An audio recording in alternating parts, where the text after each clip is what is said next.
ரொம்ப நாளைக்கு அப்புறம் இந்த ஸ்டுடியோக்குள்ளே, இந்த தியேட்டருக்குள்ளே இப்படிப்பட்ட ஒரு நிகழ்ச்சியில் பங்கெடுக்க வந்திருக்கிறேன். மிகவும் மகிழ்ச்சியாக இருக்குது. மேடையில் இருக்கும் பெரியோர்கள், இங்கே வந்திருக்கும் ஊடக மற்றும் பத்திரிகை நண்பர்கள் அனைவருக்கும் என்னுடைய பணிவான மாலை வணக்கங்கள் தெரிவிச்சுக்கிறேன்.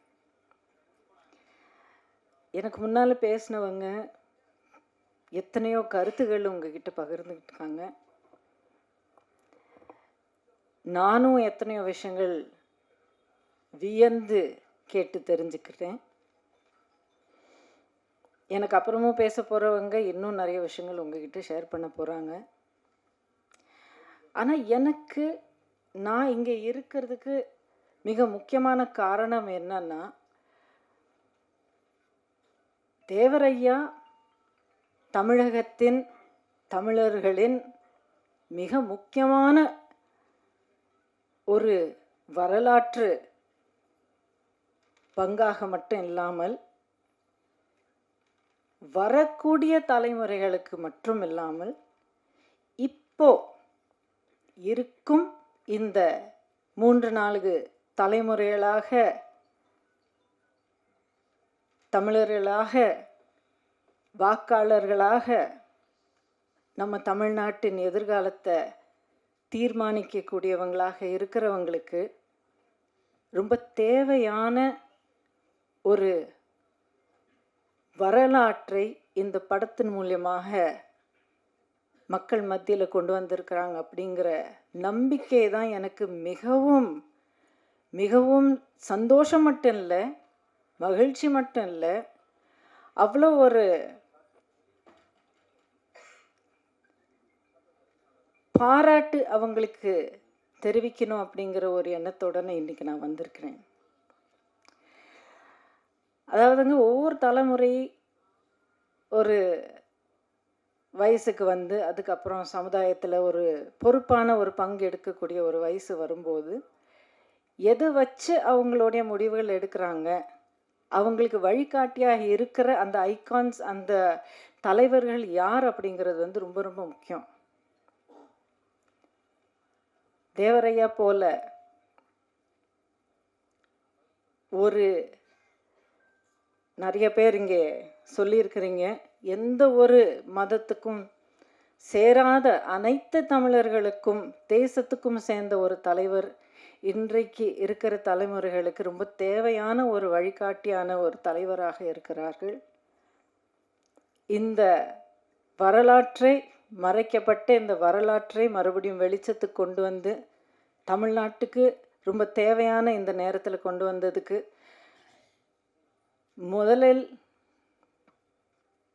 முதல்ல யாருக்கு சொல்லணும்னு தெரியல. ஏன்னா எல்லாருக்கும் அவ்வளோ மிகப்பெரிய பங்கு இருந்திருக்கு.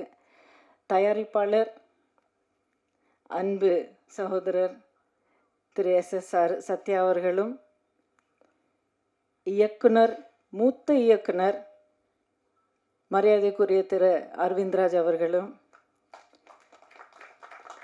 மற்றும் இந்த படத்தை வந்து இந்த திரைக்கு கொண்டு வந்து நம்ம எல்லாருக்கும் சேர்க்கக்கூடிய ஒவ்வொரு டெக்னீஷியனும் ஒவ்வொரு ஆர்டிஸ்டும் எல்லாருக்கும் என்னுடைய மனமார்ந்த பாராட்டுகளை தெரிவிச்சுக்கிறேன்.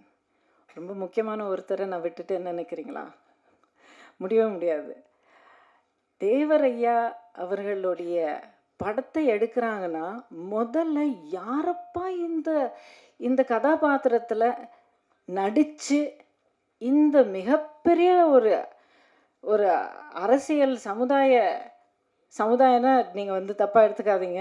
நம்ம தமிழ் நாட்டு அத்தனை சமுதாயத்துக்கும் சேர்ந்த இந்த தலைவரை திரைய மேலே நம்ம எல்லாருக்கும் சித்தரிக்க போகிற இந்த இந்த கலைஞர் யார் அப்படிங்கிறது நான் ரொம்ப ஆர்வமாக பார்த்துக்கிட்டு இருந்தேன். ஏன்னா இங்கே வர்ற வரைக்கும் யார் நடிச்சிருக்காங்க அப்படிங்கிறது எனக்கு தெரியல. ஆனால் அவர் பார்த்த உடனே, திரு பஷீர் அவர்களை பார்த்த உடனே வியந்து போய் அப்படியே ஒரு 2 நிமிஷம் அப்படியே பார்த்துக்கிட்டே இருந்தேன். ஐயா, உங்களுக்கு என்னுடைய மனமார்ந்த ஒரு நடிகராக, ஒரு நடிகர் இன்னொரு நடிகருக்கு மட்டும் இல்லாமல் இந்த சமுதாயத்துக்கு, நம்ம தமிழ்நாட்டுக்கு சேர்ந்த ஒருத்தராக உங்களுக்கு என்னுடைய மனமார்ந்த பாராட்டும் என்னுடைய மனமார்ந்த நன்றியும் தெரிவிச்சுக்கிறேன். உங்கள் எல்லாருடைய கையில் ஒரு மிகப்பெரிய பொறுப்பு இருக்குங்க. இந்த படத்தை மக்களுக்கு மத்தியில் நீங்கள் கொண்டு போகணும். கான்ட்ரவர்சி அப்படிங்கிறது இப்போ நிறைய விஷயங்களில் ஒரு ஒரு ஆடட் மசாலாவாக இருக்கிற இந்த காலத்தில் ஒரு தனிப்பட்ட ஒரு ருசி கொண்டு வர்றதுக்காக திணிக்கப்பட்ட இந்த காலத்தில் தயவு செய்து தமிழர்களுக்கு, அத்தனை தமிழர்களுக்கும், தமிழ்நாட்டுக்கும் இந்த நேரத்தில் ரொம்ப தேவையான இந்த மாமனிதருடைய கதை அத்தனை மக்கள்கிட்ட கொண்டு போய் சேர்க்குற அந்த மிகப்பெரிய பொறுப்பு உங்கள் கையில் இருக்குது. ஊடக நண்பர்களும் பத்திரிகை நண்பர்களும் அனைவருக்கும் நான் உங்ககிட்ட இந்த மனமார்ந்த வேண்டுகோளை வைக்கிறேன். கண்டிப்பாக நீங்கள் எல்லாரும் இவ்வளோ சைலண்ட்டாக, இவ்வளோ ஒரு ஃபோக்கஸோடு நீங்கள் இவ்வளோ நேரமாக நீங்கள் கேட்டுக்கிட்டு இருக்கீங்க. கண்டிப்பாக நீங்களும் இந்த பயணத்தில் ஒரு மிகப்பெரிய பங்கு எடுப்பீங்க. அந்த பொறுப்பு நீங்கள் வந்து எடுப்பீங்க அப்படிங்கிற முழு நம்பிக்கையோட எனக்கு இந்த மேடையில் பேசுகிற இந்த வாய்ப்பு கொடுத்த தம்பி சத்யா அவர்களுக்கு, கோகுலேந்திரா அக்கா சொன்னது போல் இவர் வந்து திடீர்னு நேற்றுக்கு சாயங்காலம் ஃபோன் பண்ணார் எனக்கு.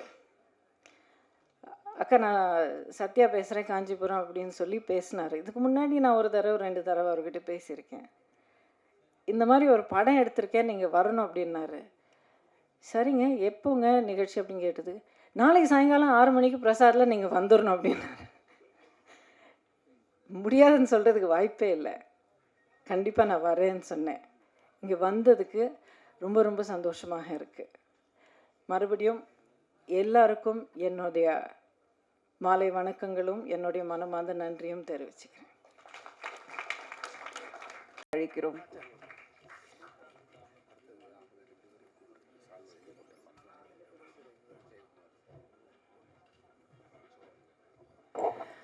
அனைவருக்கும் வணக்கம்.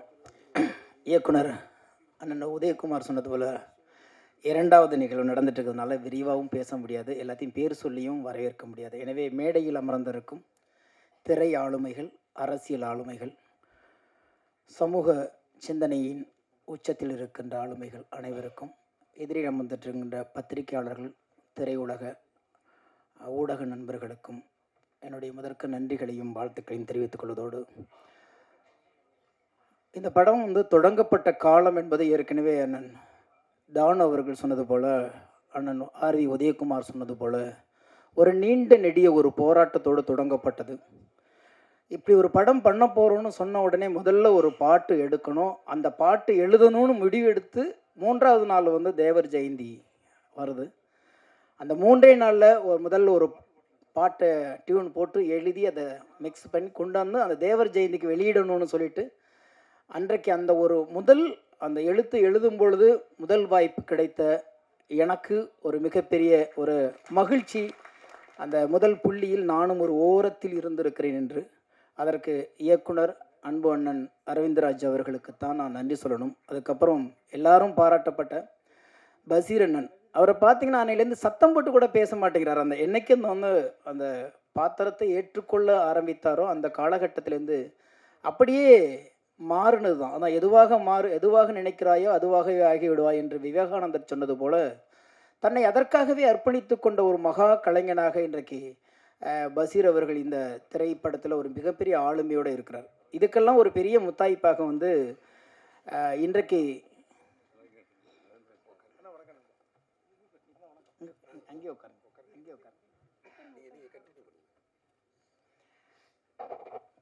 இதுக்கெல்லாம் பெரிய ஒரு ஆளுமையோட எனக்கு பெரிய பலமாக இருக்கிறது இசைஞானியோட இசை. அதை எல்லாருமே சொல்லிட்டாங்க.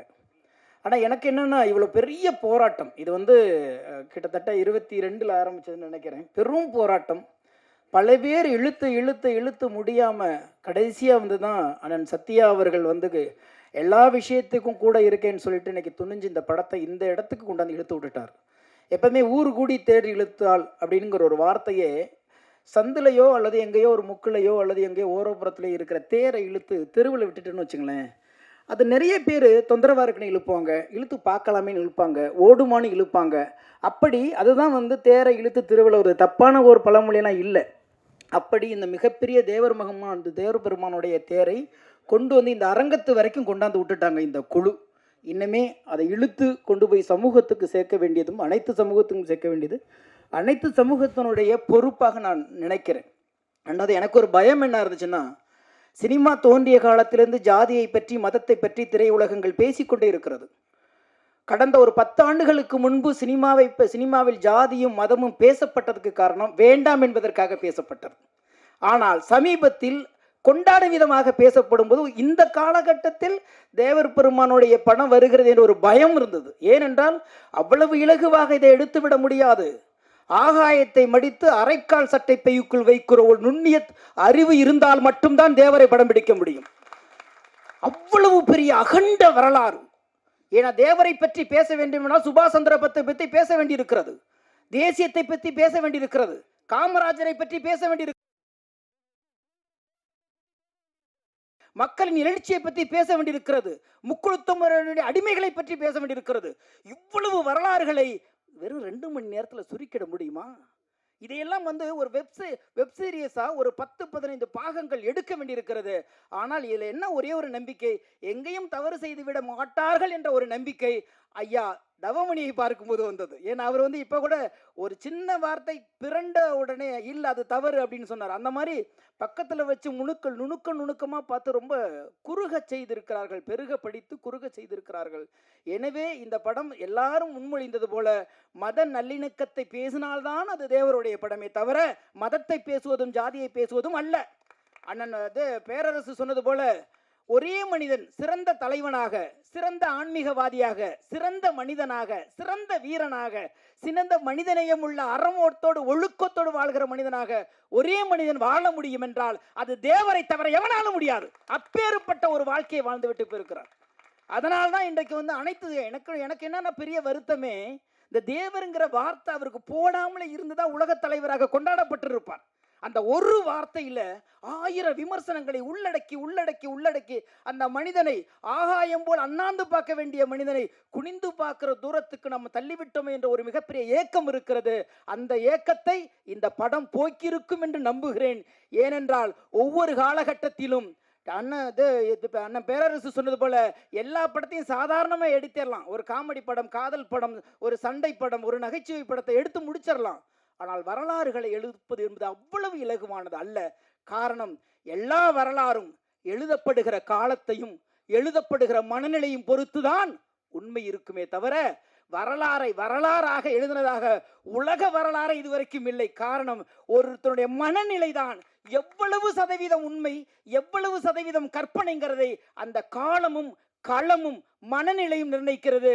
எனவே நல்ல வேளை எல்லா தேவர்களும் சேர்ந்து தேவர் பெருமானுடைய படம் எடுக்கலை என்பதில் எனக்கு மகிழ்ச்சி. காரணம், அதை கொண்டாடுகிற விதமாக ஏதோ ஒன்று சொல்லி போய் இன்னும் கெட்ட பேர் வந்து இன்னும் அவரை புறந்தள்ளுகிற தலைவராக ஒதுக்காமல் மனித குலத்துக்கான ஒரு தலைவனாக இருந்திருக்கிறார். மிகப்பெரிய மாமேதையாக இருந்திருக்கிறார், ஒரு ஆன்மீகவாதியாக இருந்திருக்கிறார், சித்தராக வாழ்ந்திருக்கிறார். அப்படி என்றால் என்ன சொல்லது போன இனி தலைவனாக வேண்டும் என்றால் இந்த தலைவனின் வரலாறை படித்தால் வரும் தலைமுறைகள் எப்படி ஒரு தலைமைத்துவம் இருக்க வேண்டும், எப்படி மக்களை அணுக வேண்டும், எப்படி நாட்டை நேசிக்க வேண்டும், எப்படி ஆன்மீகத்தை ஒழுக்கத்தோடு கடைபிடிக்க வேண்டும் என்பதை நிச்சயமாக இவருடைய வரலாறு சொல்லும். அதில் கொஞ்சமாவது இதில் சொல்லியிருப்பார்கள் என்ற நம்பிக்கையோடு விடைபெறுகிறேன். நன்றி, வணக்கம்.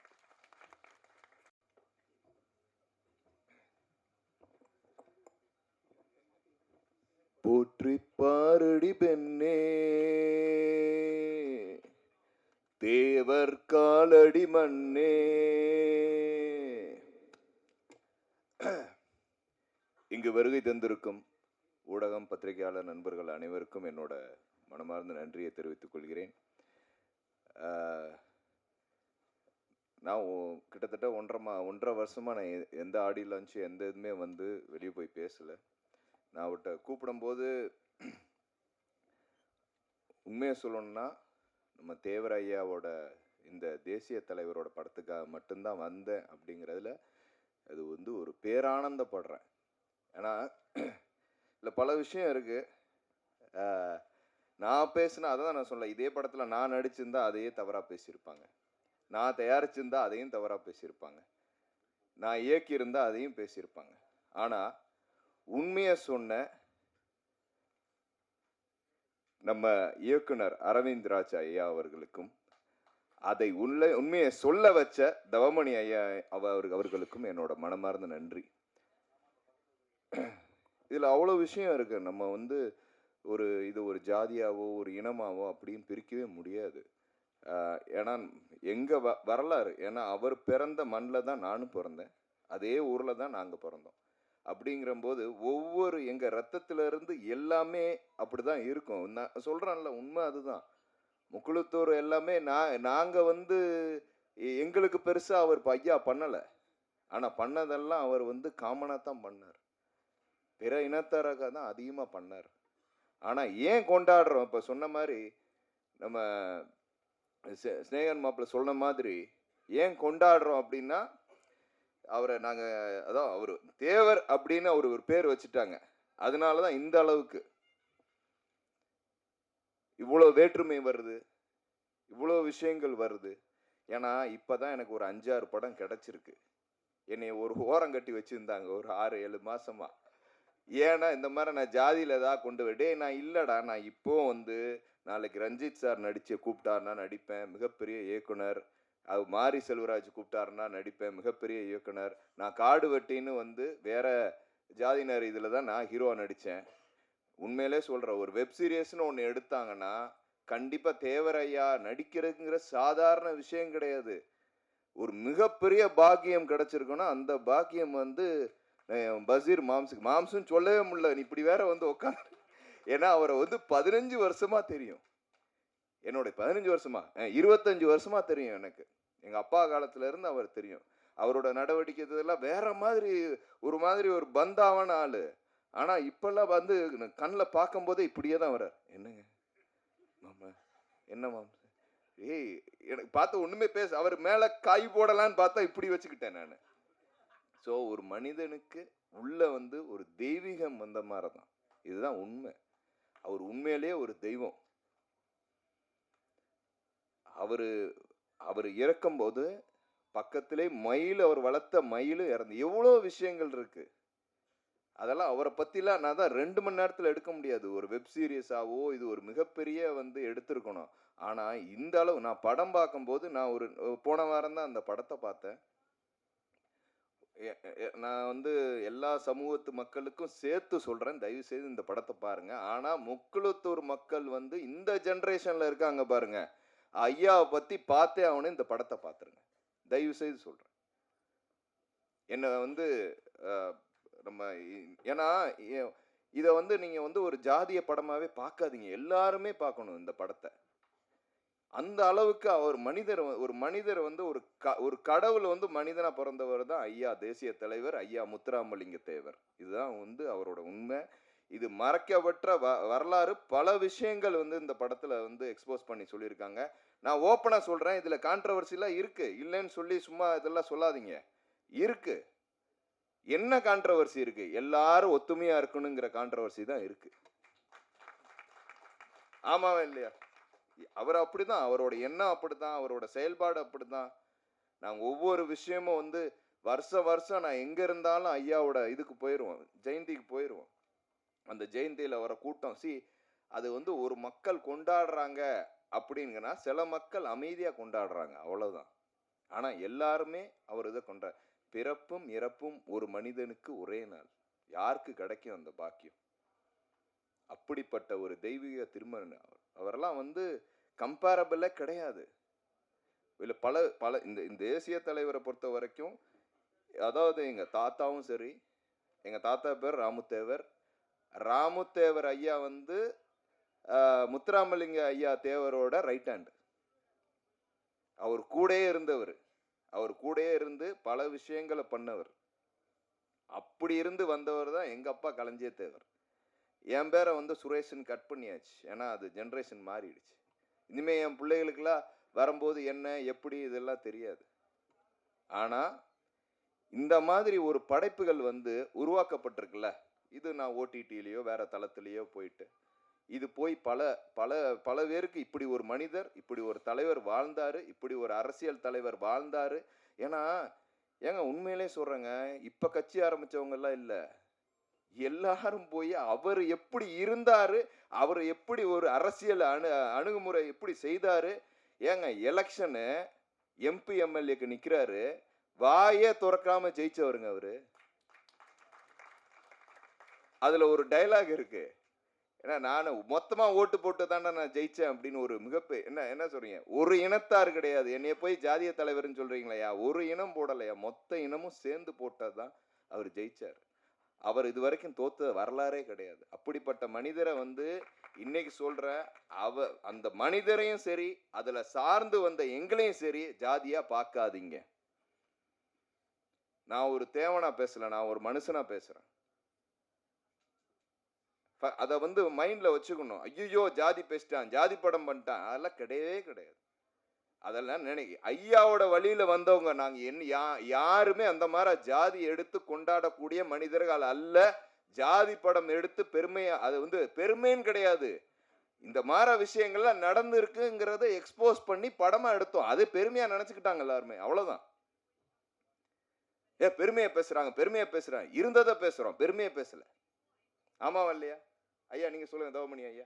இப்படி இருந்திருக்காங்க மனிதர்கள், அந்த மாதிரிதான் இருந்திருக்காங்க. அதை பேசுறதுல தவறே கிடையாது. சில பேர்களோட வலி, அந்த வலியை போக்குனவரே தேவர் ஐயா தானே. பல பேரோட வழிகளை போக்கிய அவங்கள வந்து ஒரு யாருக்குமே வந்து ஏற்றத்தாழ்வு இருக்கக்கூடாதுங்கிறத வந்து செய்தவரே தேவர் ஐயா தான். ஐயா அதாவது வந்து இந்த மனுஷனுக்கு நேதாஜி சுபாஷ், ஐயோ அதையும் சொல்ல முடியல, எல்லாமே பெரிய பெரிய ஆளுங்கள்லாம் பேரை வச்சுட்டு ஒரு மிகச்சிறந்த ஒரு வழக்கறிஞர் இவரு. அவர் வந்து நேதாஜி வரும்போது அப்படியே புல்ல அரிச்சிருச்சுங்க இந்த படத்துல. இந்த மனுஷன் ஒரு சின்ன ஒரு என்ன சொல்லுவாங்க, சின்ன தேட்டரை தான் நாங்கள் பார்த்தது. அப்படியே ஒரு எமோஷனல்ல என்னால் ஒன்றுமே பண்ண முடியல. சரி என்னைக்கா ஒரு ஸ்டேஜ் கிடைக்கும் அப்போ சொல்லலான்னு தான் நான் நினச்சேன்.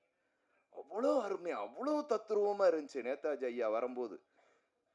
அவர்கிட்ட கூட இருந்தது ஒரே தமிழன் வந்து எங்க ஐயா, அதாவது நம்ம ஐயா தேசிய தலைவர் மட்டும்தான். அவ்வளோ போராட்டங்கள், அவர் எங்க இருந்தாரு என்ன ஆனாருன்னு கூட தெரியாது, ஆனா இவருக்கு தான் தெரியும். இந்த வரலாறுலாம் யாருக்கு தெரியும்? இதெல்லாம் மறைக்கப்பட்டிருக்கு. அவரே மறைக்கப்பட்டிருக்குன்னா இவரே மறைக்கப்பட்டிருக்கு தானே இருந்திருக்கும். இதை இன்னும் இந்த படம் எடுத்த உண்மையிலேயே என்னோட நண்பர், என்னோட சகோதரர், இது என்ன ஒரு அழகான விஷயம் தருமா, இதுல நடித்த எனது மாமா பசீர் அவர்கள் தேவர் இல்லை, இயக்குனர் அரவிந்த் ராஜ் சார் வந்து தேவர் இல்லை, அதுக்கு மேல இவரை தயாரிச்சதும் தேவர் இல்லை. இது ஒரு மிகப்பெரிய விஷயம் இல்லையா? அது யாருமே இன்சிஸ்ட் பண்ணி எதையுமே வந்து செய்யல. ஒரு தேசிய தலைவர்ங்கிற ஒரு மிகப்பெரிய அவரோட காவியத்தை எடுத்து உங்களுக்கு படைச்சிருக்காங்க. ஸோ அந்த இது வந்து உங்களுக்கு சேர்ந்துருக்கு. நீங்க தயவு செய்து எல்லா சமூகத்தினரும் இந்த படத்தை பார்க்கணுங்கிற கையெடுத்து நான் உங்களை கேட்டுக்கிறேன். பாருங்க, அவர் இப்படி ஒரு மனிதர் வாழ்ந்தாருங்கிறத பாருங்க.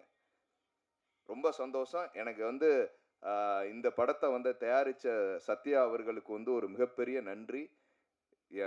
நம்ம வந்து டைரக்டர் சாருக்கு வந்து ஒரு மிகப்பெரிய நன்றி சார். இதை வந்து இவ்வளோ தூரம் நாங்கள்லாம் வந்து அதாவது இதெல்லாம் ரொம்ப பெருசாக பண்ணணும்னு சொல்லிட்டு நான் தான் சொல்கிறேன்ல, நான் முக்குளத்தூர் எல்லாத்துக்குமே சொல்கிறேன், வான் பண்ணி சொல்கிறேன், உங்களுக்குலாம் அறிவு இல்லையா? எத்தனை பேர் எவ்வளோ கோடிசனாக இருக்கீங்க? எடுத்துருக்கலாம்ல ஒரு 1000 கோடி 500 கோடி இல்லை. நம்ம முக்குளத்தூர் சமூகம் தென் மாவட்டத்தில் எவ்வளோ பெரிய ஆளாக இருக்கீங்க? எடுத்துருக்கலாம்ல, இவங்களுக்கே சப்போர்ட் பண்ணி கூட இருந்திருக்கலாம்ல. நான் படம் பார்த்துட்டு வந்து அங்கேயே ஓப்பனாக சொன்னேன், எடுக்கணும். அவரோட வரும் மீசை மாத்திரம் முறுக்குனா பத்தாது, நான் போடுறேன். அது மாதிரி எல்லாரும் சேர்ந்து போடுங்க. போட்டு இந்த மாதிரி முக்குளத்தூர் மட்டும் இல்லை, எல்லா சமூகத்தினரும் அதில் சிறந்த தலைவரை வந்து அவங்க படைப்பை வந்து சும்மா சொல்லிக்கிட்டா பத்தாது, எடுத்து பண்ணணும், வரலாறை சொல்லணும். அதுக்கு சொல்றதுக்கு எல்லாரும் கூட நிற்கணும். அவங்க மேலதான் எனக்கு கோவம். இவங்க எடுத்ததை வந்து உண்மையிலே பாராட்டுறேன். இவங்களுக்கு வந்து எல்லாரும் முழு ஆதரவு கொடுக்கணும்னு நான் சொல்லிக்கிறேன். நன்றி நன்றி நன்றி நன்றி நன்றி. அனைவருக்கும் வணக்கம். தேசிய தலைவர் இசை வெளியீட்டு விழா ரொம்ப நாளாச்சு. பிரசாத் இவ்வளவு கூட்டத்தை பார்த்து, ஆமாம், நிற்க இடம் இல்லை. கூட்டத்தை பார்த்ததே நம்மளுக்கு ரொம்ப பெருமையாக இருக்குது. என்னமோ அவர் தேவர் பார்க்குற மாதிரி தான் இருக்குது, ஐயா பார்க்குற மாதிரியே இருக்குது. அவ்வளோ வேச பொருத்தம். இங்கே எல்லோரும் ஒரு சின்ன ஒரு ஐயப்பாடை வெளிப்படுத்தினாங்க. தேவர் திருமணார் பற்றிய படம், இது ஜாதி சம்மந்தப்பட்டதா அப்படின்ட்டு. தேவர் ஐயாவை ஜாதி தலைவர்னா ஒத்துக்கணும். அவர் மனித ஜாதி தலைவர். அவர் தமிழ்நாட்டிலே எல்லா ஜாதிக்கும் அவர் தலைவர். ஒரு ஜாதிக்குள்ள எல்லா ஜாதிக்கும் ஒரு தலைவர். எந்த ஒரு மனுஷன் எல்லாரும் நேசிக்கிறாங்களோ, எல்லா ஜாதி மக்களையும் தன் மக்கள் நினைக்கிறாங்களோ, அவங்க அனைத்து ஜாதி மக்களுக்கும் ஜாதி தலைவர் தான் அவர். அப்படி வாழ்ந்தவர் தான் தேவர் திருமகனார். இதில் ஒரு சிறப்பு ஒன்று வந்து, தேவர் மகன் படம் வந்துச்சு. அதன் பட தயாரிப்பாளர் அந்த சமூகத்தை சேர்ந்தவர் இல்லை, கமலஹாசன். அந்த படத்தின் கதாநாயகன் கமலஹாசன் தேவர் சமூகத்தை சேர்ந்தவர் இல்லை. அந்த படத்தின் இயக்குனர் பரதன் அவர்கள், அவரும் தேவர் சமூகத்தை சேர்ந்தவர் இல்லை. அந்த படத்தில் நடித்த வடிவேலுவாக இருக்கட்டும், நிறைய நடிகர், நாசர் அவர் இஸ்லாமியர். என்னை பொறுத்தவரைக்கும் அதில் தேவராக இருந்தவர் நடிகர் திரு சிவாஜி கணேசன் அவர்கள் தான். அதுக்கடுத்து சங்கிலி முருகன் அவர்கள். 2 பேர் தான். இது எல்லாருமே சமூக சேர்ந்தவர்கள். ஏன்னா ஒரு ஜாதி படம்னா அந்த படத்தின் தயாரிப்பாளர் அந்த ஜாதியாக இருப்பார்,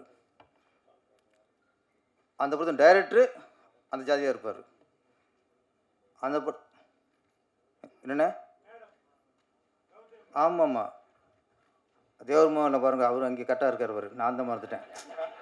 சில வயசில் கரெக்டாக இருப்பாங்க. நமக்கு அது கொஞ்சம் வீக்குனால தேவர் மோகனில் கதாநாயகன் நடித்த கௌதமி அவர்கள் அந்த சமூகத்தை சேர்ந்தவர்கள். ஓகேயா? ரேவதி அவர்கள் அந்த சமூகத்தை சேர்ந்தவர்கள். ஓகேயா? அப்புறம் அவர் ரேவதி ரசிகராக இருப்பாங்க, எங்கள் ரேவதி வீட்டிலே இருப்பாங்க. ஏன்னா ஒரு இந்த ஃப்ளோ போய் எனக்கு நான் வந்து பேசுகிற வீக்கு எங்கே விட்டு எனக்கு தெரியாமல் போயிடும். ஜாதி படம்னா அந்த தயாரிப்பில் அந்த ஜாதியாக இருக்கணும், இயக்குனர் அந்த ஜாதியாக இருப்பாங்க, கதாநாயகன் அந்த ஜாதியாக ஆளாக பார்த்து போடுவாங்க, வில்லனு அந்த ஜாதிக்காரனாக பார்த்து போடுவாங்க. இப்படி ஒரு ஜாதி படம் எடுக்கும்போது அவங்க ஜாதிகளாக பார்த்து எடுக்கிற படம் தான் ஜாதி படம். தேவர் முன் அப்படி இல்லை. இந்த தேசிய தலைவர் தேவர் திருமணார் வாழ்க்கை வரலாறு எடுக்கிறாங்க. இதில் பார்த்தீங்கன்னா தேவர் நடிக்கிறாருல்ல, அவர் தேவரா? இஸ்லாமியர். அவர் தயாரிப்பாளர் இல்லைன்னு நினைக்கிறேன். இல்லை. இயக்குனர் தேவரா? இல்லை. தயாரிப்பாளர் தேவர் இல்லை, இயக்குனரும் தேவர் இல்லை, கதாநாயகன் நடித்தா ஐயாவும் தேவர் இல்லை. இது எப்படி ஜாதி படமாகும்? மியூசிக் டைரக்டர் இசைஞானி இளையராஜா, அவர் எல்லாத்துக்கும் பொதுவானவர். அவர் எந்த ஜாதியுமே இல்லை. அவர் மனித இனத்துக்கே பொதுவானவர். அவர் யாருக்கெல்லாம் காது இருக்கோ, மிருகத்துக்கு, பறவைக்கு, காது இருக்க எல்லாருக்குமே அவர் பொதுவானவர். அவர் அப்போ இசைஞானியும் சமூக சேர்ந்தவரில். அப்போ தேவரை பற்றி ஒரு படம் எடுத்துட்டு அதில் இருக்க யாருமே தேவர் இல்லைன்னா அதுதான் தேவரையா. அப்படி தான் அமையும். தேவரையா வந்து உண்மையிலேயே அவங்க ஜாதி மேலே பற்று உள்ளவர், அந்த ஜாதி மேலே வெறி உள்ளவர்னா இங்கே தயாரிப்பாளர், இயக்குனர், நடிகர் எல்லாமே அதே ஜாதி அமைஞ்சிருப்பாங்க. அவருக்கு அது இல்லாதனால அந்த ஆத்மா வேலை செய்யும். அந்த ஆத்மா அந்த அவருடைய எண்ணப்படி அந்த ஆத்மா அப்படி தான். இங்கே வெவ்வேறு சமூகத்தை சேர்ந்தவர்கள், வெவ்வேறு மதத்தை சேர்ந்தவர்கள் தேவரையா படத்தில் ஒன்றிணைகிறாங்க. இதுவே மத நல்லிணக்கத்துக்கு சான்று. இதோட என்ன சான்று இருக்கு? நான் சத்யா சார் ரொம்ப பாராட்டுறேன். ஒரு தயாரிப்பாளர் அவருக்கு ஒரு ஜாதி வரி இருந்தால் வேற படம் எடுத்திருப்பார். நம்ம ஜாதிக்காரனை பாடுற எவனா டேரக்டர், நம்ம ஜாதிக்காரனா நடிகராக போடு அப்படி தேடி இருப்பார். உங்களை பாராட்டணும் சார். ஃபஸ்ட்டு தயாரிப்பில் பாராட்டணும். ஏன்னா நீங்கள் இது பெரிய மனசு வேணும் சார், பெரிய மனசு வேணும். ஒரு பொதுவாக இப்போ சார் சொன்னார் ஆர்விதகுமார் சார், சும்மா ஒரு லவ் ஸ்டோரி, ஒரு ஆக்ஷன் படம், ஒரு காமெடி படம், ஒரு காதல் படம் அப்படிங்கும்போது அதுக்கு யார் வேணும் ப்ரொடியூசராக இருக்கலாம், யார் வேணும் டேரக்டராக இருக்கலாம். ஆனால் ஒரு சமூகத்தை சேர்ந்த ஒருத்தரோட படத்தை எடுக்கும்போது வெவ்வேறு சமூகத்தை சேர்ந்தவர்கள் சேர்ந்து எடுக்கிறாங்கன்னா அங்கே அவர் தான் தெய்வ திருமகன். அதான் தெய்வ திருமகன். இதில் காட்டுவாங்க. நான் சொல்கிறேன், தமிழகத்தில் இந்தியாவிலேயே அரசியலில் யார் யாரெல்லாம் உள்ள வர்றாங்களோ, யாரெல்லாம் அரசியல்வாதி ஆகணும்னு ஆசைப்படுறாங்களோ, யாரெல்லாம் அரசியல் கட்சி ஆரம்பிக்கிறாங்களோ அவங்க அனைவரும் படிக்க வேண்டிய ஒரே படம் தேவரோட வரலாறு. ஒரு மனுஷன் எப்படி தன் மொழியை நேசிக்கணும், ஒரு மனுஷன் எப்படி தன் சார்ந்த மக்களை நேசிக்கணும், ஒரு மனுஷன் எப்படி தேசத்தை நேசிக்கணும், ஒரு மனுஷன் எப்படி தெய்வத்தை நேசிக்கணும். ஒரு மனுஷனுக்கு தெய்வ பக்தி எந்த அளவுக்கு முக்கியமோ அந்த அளவுக்கு தேசபக்தியும் முக்கியம்னு சொன்ன ஒரே தலைவர் தேவரையா. வேறு யார் சொல்கிறா? இன்றைக்கி இங்கே இருக்கவன் இந்தியா வேற நினைக்கிறான். இந்தியானா அது வேற, தமிழ்நாடுங்கிறது வேற. இங்கேருந்து இந்தியாவுக்கு எதிராகவே நிறைய குரல் வந்துக்கிட்டு இருக்கு. ஆனால் தேசமும் தெய்வீகமும் எல்லாம் ஒன்றுன்னு நமக்கு சொன்ன தலைவர் தேசிய தலைவர். அங்கே கற்றுக்கணும். ஜாதியை தாண்டி, மதத்தை தாண்டி எல்லாருக்கும் யார் பொதுவாக இருக்கணும் அவன் தான் அரசியல்வாதி. இந்த மக்களுக்காகத்தான் நான் இருப்பேன், இந்த மதத்துக்காகத்தான் நான் போராடுவேன் அப்படின்னா அவன் அரசியல்வாதி இல்லை. அரசியல்வாதி என்பவன் அனைத்து மக்களுக்கும் பொதுவானவன் தான் நல்ல அரசியல்வாதி. அது இல்லாமல் இந்த ஜாதி, இந்த மதம் அப்படிங்கும்போது அது ஒரு நிமிஷம் சாரி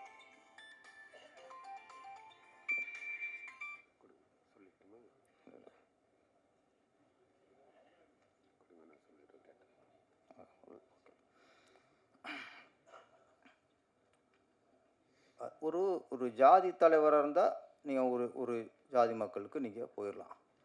ஒரு மதத்துக்காக நான் உழைக்கிறேன்னா நீங்கள் ஒரு மதத்துக்காக ஒரு அமைப்பு ஏற்படுத்திக்கலாம். ஆனால் அரசியலுங்கிற வரும்போது அனைத்து மக்களுக்கும் பொதுவானவனாக இருக்கணும். அவன் தான் நல்ல அரசியல்வாதி, இல்லைன்னா அவன் காரியவாதி. ஏன் திருப்பி தேவரான்னு சொன்னால் அவருக்கு எல்லா மக்களும் ஒன்று தான், எல்லா மக்களும் ஒன்று தான். தாய்ப்பால் எங்கே குடித்தார்?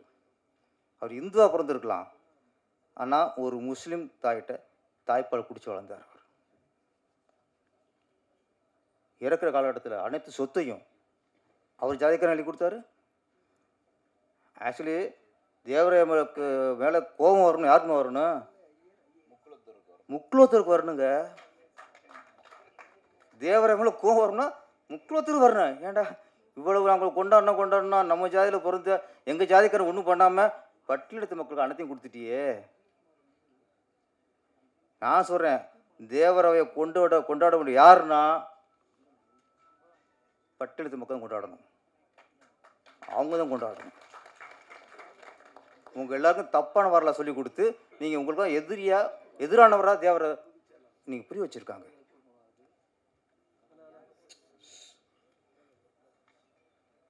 அப்போது கோபப்பட வேண்டியது முக்குளத்தோர், கொண்டாட வேண்டிய யாருன்னா பட்டியலத்து மக்கள். அதை புரிஞ்சுக்கும் போதில்ல இங்கே அப்படியே சில அரசியல் அப்படி மாற்றி போட்டோம். அதை சொல்கிறதான் இந்த மறைக்கப்பட்ட வரலாறு. இங்கே நிறைய மாற்றப்பட்ட வரலாறு நிறையா இருக்குது, அதுவும் கொண்டு வரணும் அடுத்து. அதனால் யார் தேவர்மான் எப்படி டைட்டில் வைக்க போச்சு, தேவர்னு எப்படி ஒரு ஜாதி பேர் வச்சு கொண்டாட போச்சு. தேவர்மானை பார்த்துட்டு தேவதையாக கோவப்படணும். அங்கே தேவரத்தான் கடைசி சொல்கிறார் கமலாசன், படிங்கடான்னு காட்ட மாட்டியா? யாரை திட்டுறாங்க கடைசியா? நீங்கள் படம் எடுத்துட்டு கடைசியாக தேவரத்தை திட்டுறாங்க. உங்களுக்கும் கோவம் வருது, தேவருக்குள்ள கோவம் வரணும், முக்குளத்தில் கோவம் வரணும். கடைசியாக தேவர்மன் சில குறிப்புக்கு சொல்கிறேன். பொதுமக்கள் எல்லாம் கொண்டாடிட்டாங்க, எல்லா மக்களுக்கும் தேவர்மனை கொண்டாட பண்ணது. இதில் நிறைய இடங்களில் மீசோட வருவார், சில இடங்களில் மீசு இல்லாமல் வருவார். இல்லை இளமையிலேயே குழப்பம் இருக்கும். ட்ரெயினில் பார்க்கும்போது மீசோட வர்றாரு, மீசு இல்லாமல் வர்றாரு. அந்த மீசை எடுத்த கதை எதுக்காக எடுத்தார்? மீசையை கேரளா நினைக்கிறேன், கேரளாவில் அது இல்லையா? ஓகே, ஆன்மீகவாதி. ஆமாம், ஆன்மீகத்தில் ஃபுல்லாக ஈடுபட்டதுனால அவர் மீசை எடுத்துட்டார். பெண்களை மதிக்கக்கூடியவர், பெண்களை எல்லா பெண்களையும் தாயை நினைக்கக்கூடியவர். ஒரு அரசியல்வாதி அப்படி நினைக்கணும், அனைத்து பெண்களையும் ஒரு தாயை நினைக்கணும், சகோதரன் நினைக்கணும். அப்படி நினச்சவர் தான் தெய்வ திருமகன். நான் சொல்கிறேன், ஒரு நாட்டு மக்களுக்கு சேவை செய்ய வர்றவங்க, அரசியல்வாதியாக வர்றவங்க முதல்ல தேவராவே முழுக்க தெரிஞ்சுட்டு அவரை படிச்சுட்டு இங்கே உள்ளே வரணும். இந்த ஆக்சுவலி இளையராஜா ஐயா சொன்னாங்களா ரைட்டில் மாதிரி சொல்லி, இதுதான் கரெக்டு. இன்றைக்கி தேசியத்தை நேசிக்கிற ஆள் தலைமை யாரும் இல்லை தமிழ்நாட்டில். எல்லாம் வெவ்வேறு இதில் இருக்காங்க, தேசிய நேசிக்க தலைவர் இல்லை. அதனால் தேசிய தலைவங்கிறது இந்த படத்துக்கு சரியான டைட்டில். ஜாதி வேறுபாடு இல்லாமல் அனைத்து சமூக சேர்ந்தவர்கள் சேர்ந்து தேவர் திருமலையாவுக்கு அவர் புகழை போட்டு மன்னமாக இந்த படத்தை எடுத்ததுக்கு நன்றி. இந்த படம் மிகப்பெரிய வெற்றி அடைய வேண்டும். தொடர்ந்து அடுத்து இந்த மாதிரி சமூக தேவையான படத்தில் நீங்கள் எடுக்க வேண்டும். நன்றி, வணக்கம்.